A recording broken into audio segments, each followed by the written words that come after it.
Super hero movies ने हमें अलग ही नई फिक्शनल वर्ल्ड से रूबरू कराया और इसी वजह से सुपर हीरो मूवीज आज हमारी इमोशन बन चुकी है। Hello everyone, welcome to super access.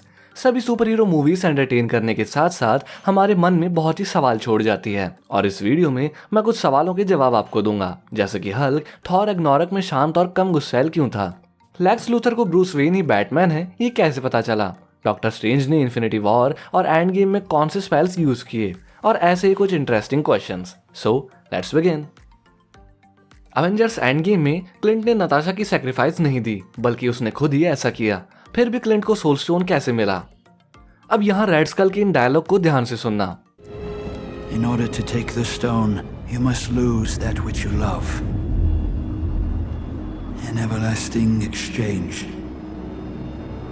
A soul for a soul.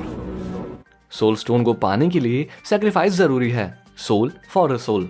जिसे तुम बेहद प्यार करते हो उसे तुम्हें सोल स्टोन के लिए हमेशा के लिए खोना होगा, और ऐसा कहीं पर भी स्पेसिफाई नहीं किया गया है कि सोल स्टोन को पाने के लिए तुम्हें ही उसे मारना होगा। इन्फिनिटी वॉर में थैनोस ने गमोरा को उसकी मर्जी के खिलाफ सैक्रिफाइस किया, और एंड गेम में नताशा ने खुद से ही अपनी लाइफ सैक्रिफाइस की ताकि क्लिंट को सोल स्टोन मिल जाए।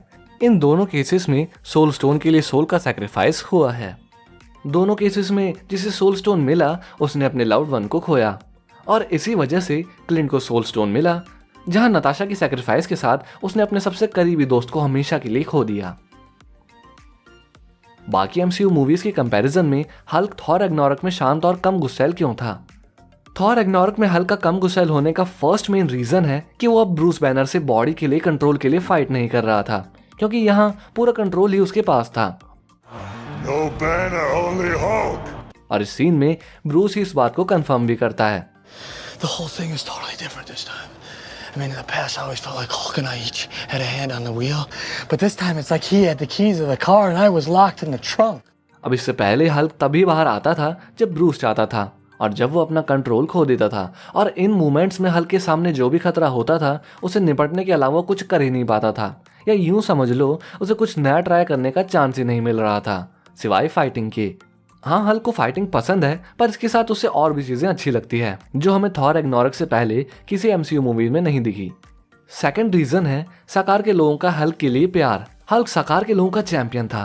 पहले अर्थ पर जैसे लोग हल्क से डरते थे, वैसे वहां पे कोई भी उससे डरता नहीं था, और उसके वहां दोस्त भी बन गए थे। और तो और इससे बढ़कर उसकी best friend Valkyrie, angry girl, जिसके साथ वो और भी खुश रहता था।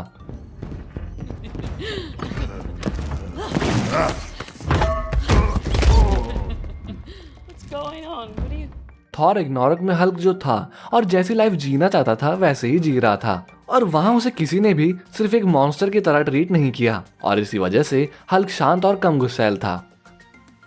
थॉर रैग्नारोक में एसगार्ड तबाह होने के बाद उसका असर बाकी 9 रियल्म्स पे हुआ या नहीं? हाँ, एसगार्ड तबाह होने का इफेक्ट अदर 9 रियल्म्स पर भी हुआ, पर एवेंजर्स इन्फिनिटी वॉर और एवेंजर्स एंड गेम ने उसके इफेक्ट्स हमें दिखाने पर ज्यादा फोकस नहीं किया।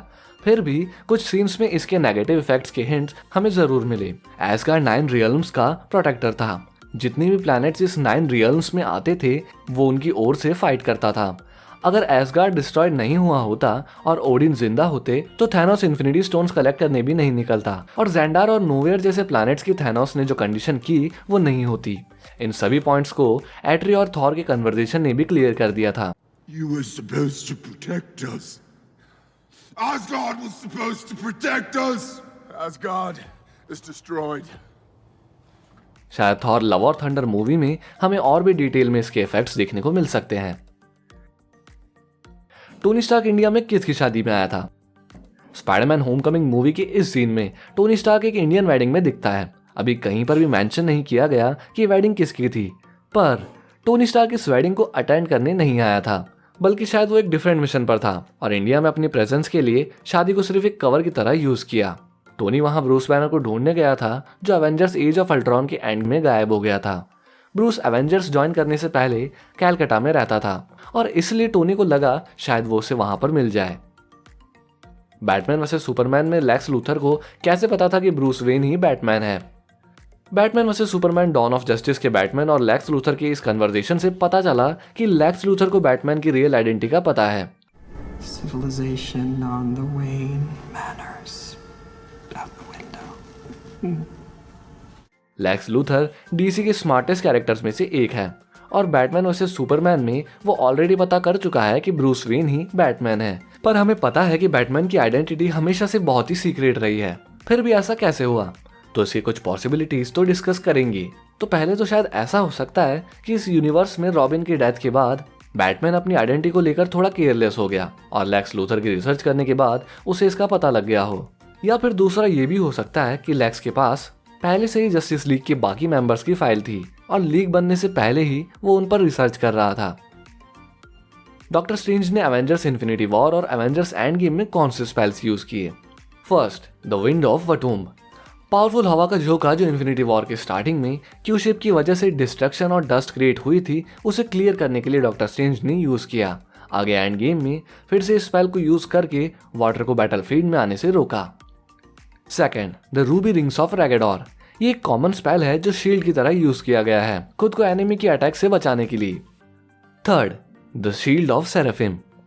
इस स्पेल की हेल्प से user powerful defensive force field create कर सकता है जो एनिमी की स्पेल की इम्पैक्ट कम कर देता है और ये यूजर को बड़ी फिजिकल डैमेज से भी बचाता है। जैसे इन्फिनिटी वॉर में इसी स्पेल ने डॉक्टर स्ट्रेंज, आयरन मैन और स्पाइडरमैन को शिप के नीचे आकर फिजिकली डैमेज होने से बचाया।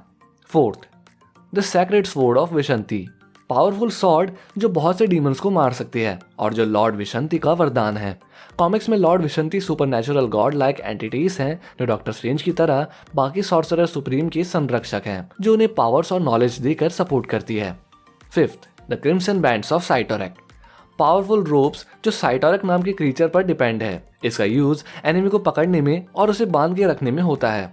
इन्फिनिटी वॉर में डॉक्टर स्ट्रेंज ने थैनोस के हाथ पकड़ने के लिए इसका यूज किया। कॉमिक्स में स्पेल को जगरनॉट और हल्क के खिलाफ भी यूज किया गया है। Sixth, the seven suns of Cinnibus. Doctor Strange ने जब इस स्पेल को टाइटन फाइट में कास्ट किया तब थैनोस को रोकने के लिए फायर के साथ पावरफुल लाइटनिंग बोल्ट रिलीज हुई थी। Seventh, the mirror dimension. ये स्पेल तो नहीं है पर बहुत ही ज्यादा स्ट्रॉन्ग है, स्पेसिफिकली एनिमी को ट्रैप करने के लिए।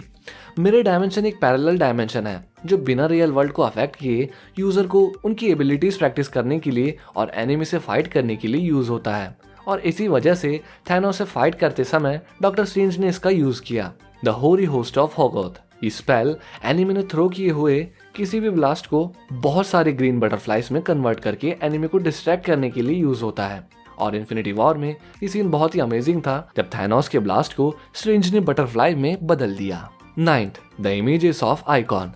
जो कोई भी स्पेल को कास्ट करता है, इमेजेस ऑफ आइकॉन स्पेल उस पर्सन के डुप्लीकेट्स क्रिएट करता है जो एनिमी को कंफ्यूज कर देता है, जैसे थैनोस डॉक्टर स्ट्रेंज की कॉपीज देखकर कंफ्यूज हुआ था। 10th and the last, the icy tendrils of Ikthalon. Marvel के इक्थलॉन डीमन पर इस स्पेल की पावर्स बेस्ड है। इस स्पेल को कास्ट करने से आइसी टैंड्रिल्स एनिमी को फ्रीज कर देते हैं और एक्सट्रीमली कोल्ड टेम्परेचर या हाइपोथर्मिया की वजह से डेथ हो जाती है। इस स्पेल का यूज डॉक्टर स्ट्रेंज ने एंड गेम में किया। तो अगर वीडियो पसंद आई हो तो सुपर क्वेश्चंस के सेकंड एपिसोड्स के लिए वीडियो को लाइक जरूर करना। आपके मार्वल डीसी रिलेटेड क्वेश्चंस मुझे कमेंट में या फिर इंस्टाग्राम पर पूछ सकते हैं। चैनल पे अगर नए हो तो जल्दी से सब्सक्राइब करने के साथ साथ बेल आइकॉन भी दबाना। मैं मिलता हूँ आपसे नेक्स्ट वीडियो में, तब तक के लिए बाय बाय।